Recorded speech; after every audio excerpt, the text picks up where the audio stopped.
Hello everyone, welcome back to our channel Stronic 365. Today I will show you how to install Arduino IDE step by step. Arduino IDE is a software used to write and upload programs to Arduino boards. Let's start. First, open your web browser. In the search bar, type Arduino IDE download.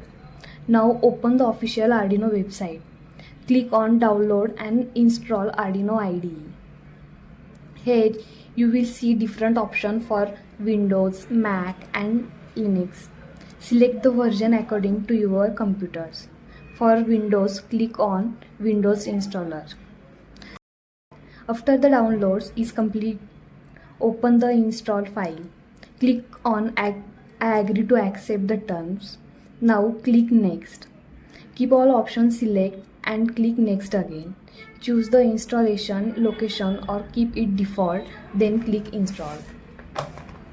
Wait for a few seconds while Arduino IDE is installing. Once the installation is finished, click on finish. Now open Arduino IDE for your desktop or start menu. Thank you.